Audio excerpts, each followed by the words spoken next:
Rasulullah mengabarkan nanti di Palestina akan terjadi malhamatul kubro, perang akbar di akhir zaman. Perang akbar di akhir zaman. Sebagaimana Rasulullah mengingatkan,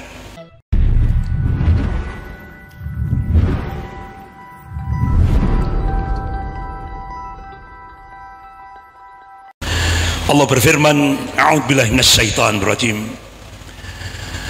Subhanalladzi asra bi 'abdihi lailan minal masjidil haram ilal masjidil aqsa. Maha suci Allah yang telah memperjalankan hambanya yaitu Rasulullah sallallahu alaihi wasallam pada malam hari dari Masjidil Haram ke Masjidil Aqsa. Alladzi barakna haulah, kami berkahi sekelilingnya, kata Allah. Linuriyahu min ayatina, agar kami perlihatkan kepadanya sebagian tanda-tanda kebesaran kami, kata Allah.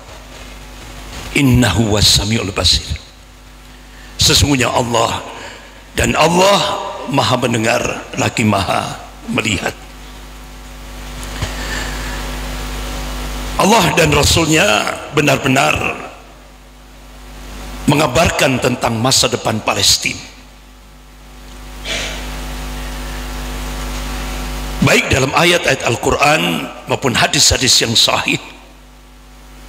Allah dan Rasulnya menegaskan permasalahan Palestina dengan Yahudi bukan permasalahan tanah atau batas politik semata, tapi permasalahan Palestina dengan Yahudi adalah permasalahan akidah dan din. Ini penegasan Allah dan Rasulnya. Poin yang kedua, Allah dan Rasulnya menegaskan peperangan di Palestina kelak akan menjadi peperangan yang Islami.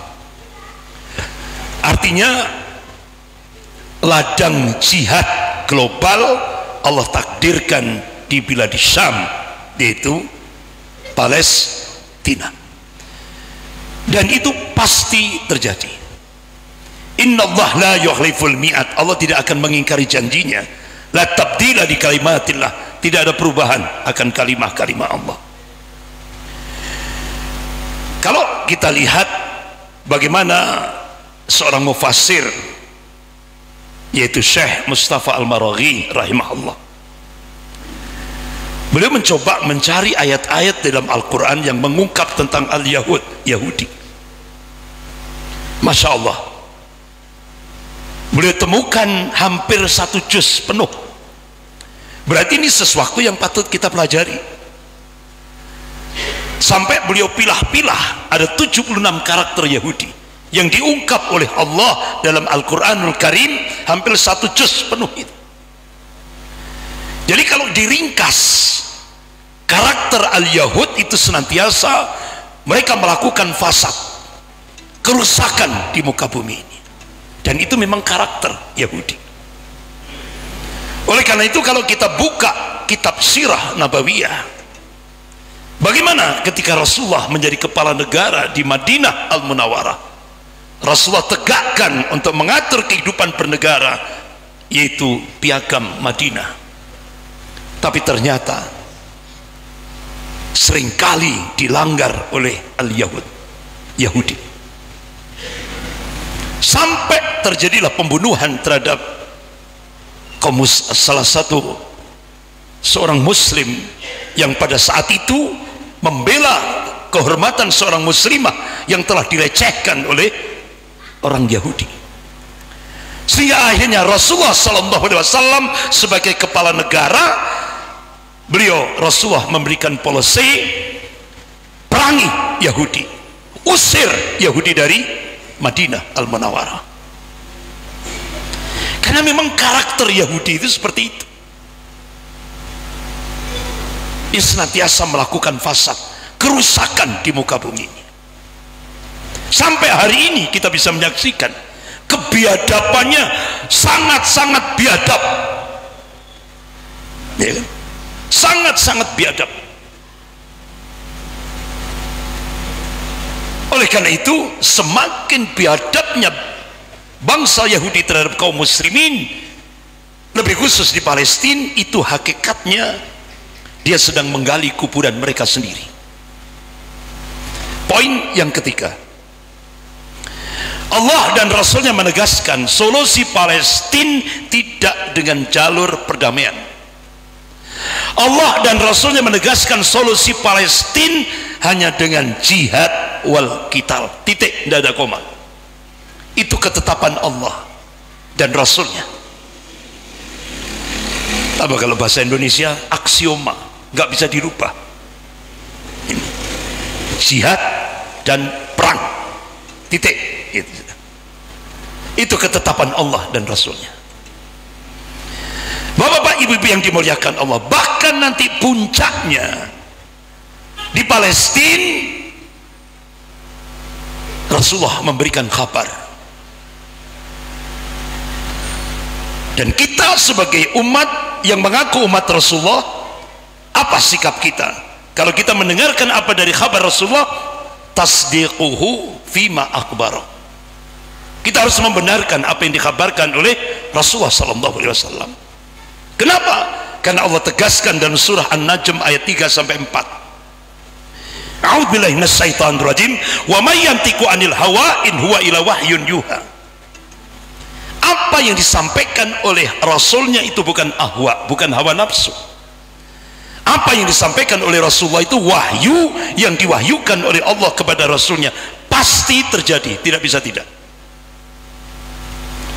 Rasulullah mengabarkan nanti di Palestina akan terjadi malhamatul kubro, perang akbar di akhir zaman. Perang akbar di akhir zaman. Sebagaimana Rasulullah mengingatkan, coba dibalik aja, dibalik aja.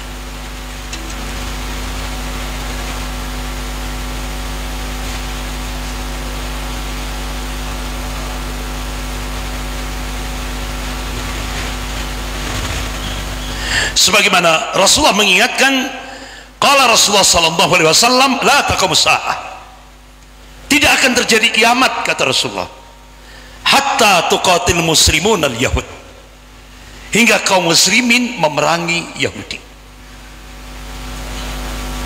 Sampai-sampai kata Rasulullah, di mana batu, pohon, di belakangnya ada orang Yahudi, biidznillah, atas izin Allah. Batu itu, pohon itu bisa berbicara dan memanggil, ya Muslim, ya Abdullah. Di belakangku ada orang Yahudi, faktun, bunuh. Kecuali pohon gharqad. Ini hadis sahih riwayat Bukhari wa Muslim. Hadis ini dipercaya oleh orang-orang Yahudi. Makanya di Israel sibuk nanam pohon gharqad.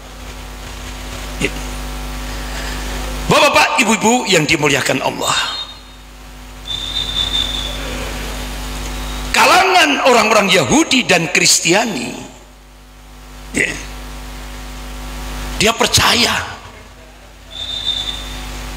tentang malhamatul kubro, perang akbar di akhir zaman, dan itu ada di dalam Bible dan kitab Talmud yang sering disebut dengan perang Armageddon. Ada itu, dan itu sudah menghegemoni di kalangan tokoh-tokoh Yahudi dan Kristiani. Bahkan sampai kronologisnya peristiwa perang Armageddon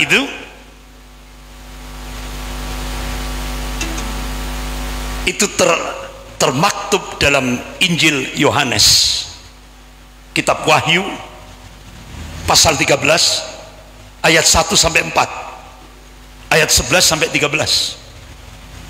Dan ini diyakini oleh orang-orang Kristiani seluruh dunia, termasuk tokoh-tokoh Yahudi. Percaya mereka, ya kan? Kalau bahasa kita Malhamatul Kubro. Kalau Yahudi Nasrani menyebut perang Armageddon. Nah, itu. Nah, bapak-bapak, ibu-ibu yang dimuliakan Allah, sampai ada bukunya itu sudah nyebar, Christian Zionism Roadmap to Armageddon. Jadi Kristiani, Yahudi, peta jalan menuju perang Armageddon. Nah, ini.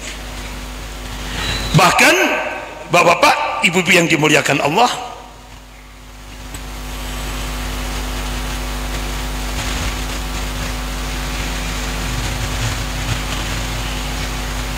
sebentar, ada gangguan.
Bapak-bapak, ibu-ibu yang dimuliakan Allah, di mana peperangan akbar di akhir zaman itu terjadi? Rasulullah SAW mengabarkan di lembah Megiddo, yaitu Palestina. Bahkan Rasulullah mengabarkan dalam satu hadis riwayat Imam Abu Dawud dalam kitab Al-Malahim, bab fi maqal minal malahim, benteng pertahanan kaum muslimin ketika terjadi perang akbar itu ada di Ghautah, dekat kota Damaskus, Suriah. Bahkan Rasulullah mengabarkan dalam hadis riwayat Imam Tabrani dalam kitab Al-Mu'jamil Kabir dari Ibnu Abbas radhiyallahu an, medan ribat yang paling afdal pada saat peperangan itu adalah Asqalan, yang peperangan kemarin sudah dibebaskan oleh Harakatul Muqawwamah Al-Islamiyah, Hamas. Tanda-tanda itu sudah mulai nampak. Ini yang menambah keyakinan kita, apa yang dikabarkan oleh Rasulullah, tanda-tandanya sudah mulai nampak. Bapak-bapak, ibu-ibu yang dirahmati Allah, bahkan Rasulullah mengabarkan nanti di akhir zaman ada 3 pasukan Islam, satu di Irak, satu di Bilad Syam, dan satu di Yaman. Sahabat tanya, ya Rasulullah, pilihkan kami, pilihlah di Syam atau di Yaman. Jadi kesimpulannya Rasulullah mengabarkan nanti di akhir zaman ada 2 kekuatan Islam, dan itu benar-benar insya Allah pasti terjadi. Tanda-tandanya sudah mulai nampak. Satu di Bilad Syam, satu di Aden Abyan, Yaman. Bahkan sekarang saja di Bilad Syam berasal dari 82 negara. Di Aden Abyan Rasulullah mengabarkan, qala Rasulullah sallallahu alaihi wasallam, yakhruju min Aden Abyan 12,000 yansurunallaha wa rasulahu hum khairu man baini wa bainahum. Rawahu Ahmad wa Tabrani. Jadi akan muncul dari Aden Abyan 12.000 pasukan yang akan menolong Allah dan Rasulnya, tidak lebih dan tidak kurang. Mereka adalah sebaik-baik orang di antaraku dan mereka. Itu yang dikabarkan oleh Rasulullah SAW. Bahkan alhamdulillah beberapa waktu yang lalu ada seorang masyayikh dari Aden Abyan datang ke Malang, Jawa Timur. Kita mencoba tanya, Syekh, maujud? Tanda-tandanya maujud. Dan tanda-tanda itu sudah mulai nampak. Ini. Masya Allah. Bapak-bapak, ibu-ibu yang dimuliakan Allah. Jadi nanti akan ada masanya the end of Zionism Empire.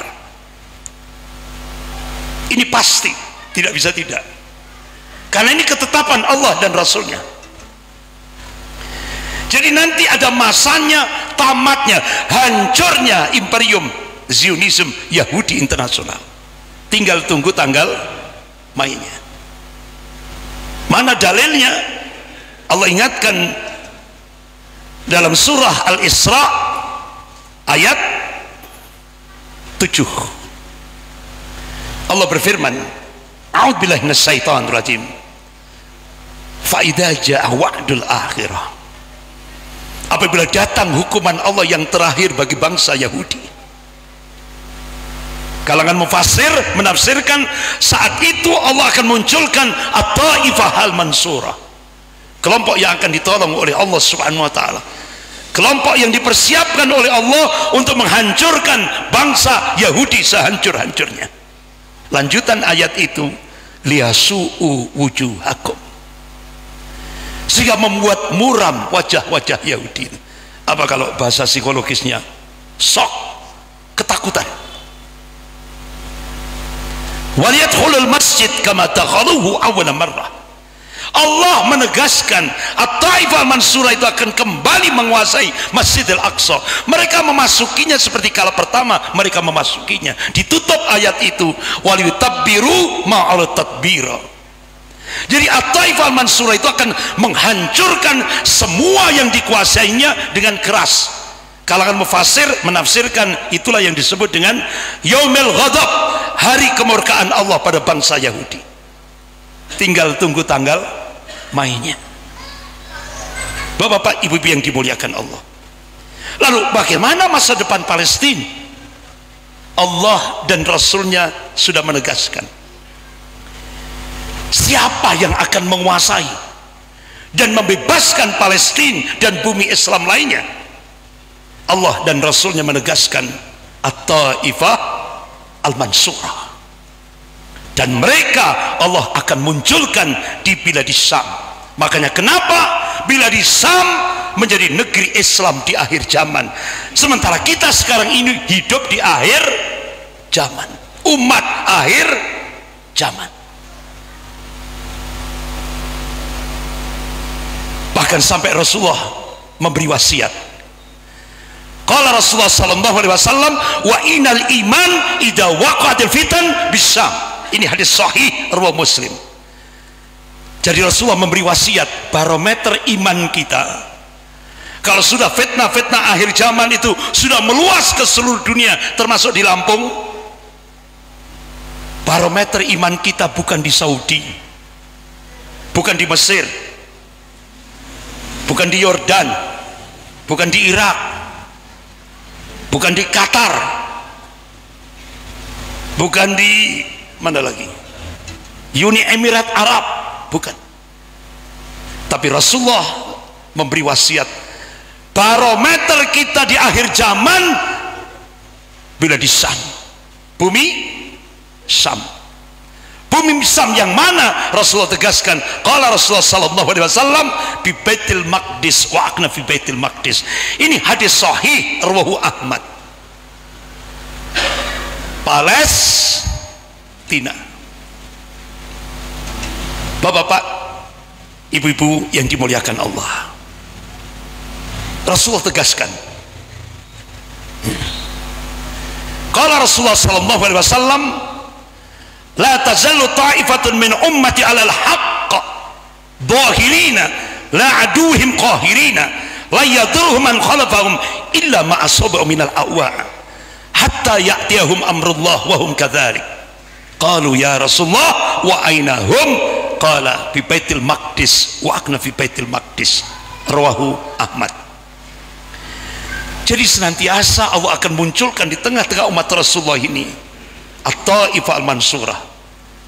Mereka akan dieksiskan oleh Allah di atas al-haq, kebenaran.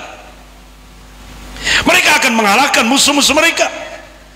Mereka tidak merasa terganggu sedikit pun dari orang-orang yang menyelisih mereka, menghambat mereka, merintangi mereka, menentang mereka.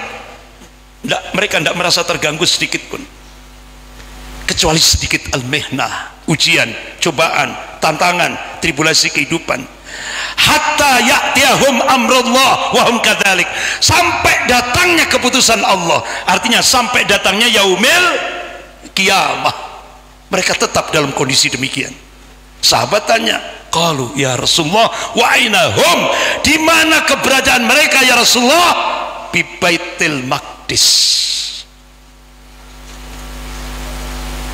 Palestina. Makanya karakternya At-Taifah al-Mansurah itu simbolnya darah. Woi, kenapa? Bisa kita lihat dalam kitab Sahih Muslim. Karakter At-Taifah al-Mansurah itu kalau diringkas ada 3. Yang pertama, mereka senantiasa mengobarkan semangat jihad fisabilillah di tengah-tengah kaum muslimin. Kira-kira hampir mirip-mirip dengan Hamas. Mirip. Karakter yang kedua, mereka senantiasa berperang di atas al-haq. Hamas sudah melakukan? Sudah. Karakter yang ketiga, mentalnya baja, sabarnya baja, dan itu sudah kita lihat di Palestina. Ya. Kenapa? Pada di Palestina itu sejak 75 tahun yang lalu itu peperangan terus, tidak pernah berhenti. Pertanyaannya, kenapa kok betah? Apa kalau bahasa Lampung? Kerasan. Iya, kok kerasan? Kok ndak hijrah atau ngungsi di Lampung gitu? Itu jawabannya, alladzi barakna haulah. Itu jawaban orang-orang Palestina. Kenapa kami betah? Karena Palestina negeri yang diberkahi oleh Allah Subhanahu wa ta'ala, dan kami cinta kalamullah Al-Quranul Karim. Itu yang membuat kami betah, yang membuat kami kerasan di Palestina. Padahal sudah sejak 75 tahun yang lalu sampai hari ini terus peperangan tidak pernah berhenti. Ini karakternya baja, mentalnya baja. Bapak-bapak, ibu-ibu yang dimuliakan Allah,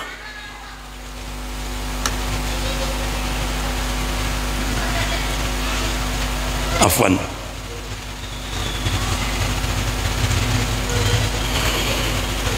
bapak-bapak, ibu-ibu yang dimuliakan Allah,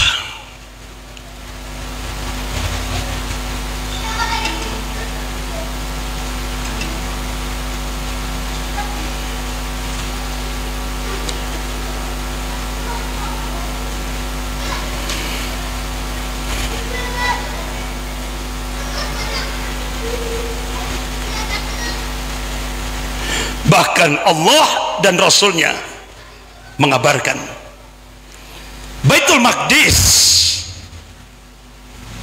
tempat kembalinya Khalifah Rasidah, Khalifah yang rasid, yang lurus, sebagaimana Rasulullah mengabarkan. Qala Rasulullah sallallahu alaihi wasallam, ubasyirukum bil mahdi yub'atsu fi ummati ala ikhtilafin minan nas waz zalazil fayamla'ul arda qistan wa adlan kama muli'at jauran wa dhulman. Rawahu Ahmad. Aku berikan kabar tentang Al-Mahdi. Rasulullah mengabarkan tentang Al-Mahdi. Beliau akan dibangkitkan di tengah-tengah umat Rasulullah yang saat itu kondisi umat terjadi ikhtilaf, perselisihan di tengah-tengah manusia. Wazalazil, gempa-gempa. Rasulullah mengabarkan fayamla'ul arda qistan wa adlan kama muli'at jauran wa dhulman. Jadi Imam Mahdi itu nanti akan memenuhi seluruh dunia ini dengan penuh dengan kedamaian dan keadilan, di mana sebelum Allah munculkan Imam Mahdi, seluruh dunia dipenuhi dengan kesewenang-wenangan, ketidakadilan, kezaliman, kebobrokan moral, wazalazil, gempa-gempa. Bahkan sampai Rasulullah mengabarkan dalam hadis riwayat Imam Abu Dawud, seandainya tidak tersisa dunia ini kecuali satu hari saja, niscaya Allah Subhanahu wa taala akan memanjangkan hari tersebut sehingga Allah mengutus seseorang yang berasal dari keluargaku yang namanya sama dengan namaku, Muhammad, dan nama bapaknya sama dengan nama bapakku, Abdullah. Dia akan memenuhi bumi ini dengan keadilan setelah sebelumnya dipenuhi dengan kezaliman. Itu yang dikabarkan oleh Rasulullah sallallahu alaihi wasallam. Pertanyaannya, di mana Khalifatullah Al-Mahdi dibaiat? Rasulullah mengabarkan di depan Ka'bah. Di mana lokasinya? Antara Hajar Aswad dan Maqam Ibrahim. Siapa yang mengawal Imam Mahdi dengan membawa panji-panji hitam yang sering disebut oleh Rasulullah ashabur rayatus sud, pasukan pembawa panji-panji hitam? Bapak-bapak, ibu-ibu yang dimuliakan Allah, ternyata Rasulullah menegaskan, qala Rasulullah sallallahu alaihi wasallam, fa idza ra'aitumuhu fabayyi'uhu walau habyan al-salji fa innahu khalifatullah al-Mahdi. Rawahu Abu Dawud. Jadi ketika kalian melihat kehadiran Imam Mahdi, Rasulullah perintahkan pada umatnya untuk berbaiat, walaupun kalian berjalan di atas salju, merangkak-rangkak di atas salju. Fa innahu khalifatullah al-Mahdi, kata Rasulullah, karena sesungguhnya dia adalah khalifatullah al-Mahdi. Nah, di mana Allah munculkan? Rasulullah mengabarkan dalam hadis riwayat Imam Ahmad wa Tirmidzi dari Abu Hurairah radhiyallahu an, bahkan Al-Imam Ibnu Katsir rahimahullah mengabarkan bahwa pengawal-pengawal Imam Mahdi itu adalah sahabat Al-Mahdi. Di mana Allah munculkan? Khurasan. Khurasan itu mana? Afghanistan, yang sekarang disebut Mujahidin Taliban. Masya Allah, Rasul mengabarkan dalam satu hadis, orang-orang Khurasan itu tidak akan ada yang mampu menaklukkan. Coba kita cek di lapangan, ketika Afghanistan diserbu oleh Inggris, Inggris kalah. Ketika Afghanistan diinvasi oleh Uni Soviet hancur. Ketika Afghanistan diinvasi oleh Amerika, dibantu negara-negara NATO, dibantu lagi Rusia, dibantu lagi Iran, dibantu lagi Lebanon, berhasil enggak? Siapa yang dimenangkan oleh Allah? Hampir 20 tahun Mujahidin Taliban.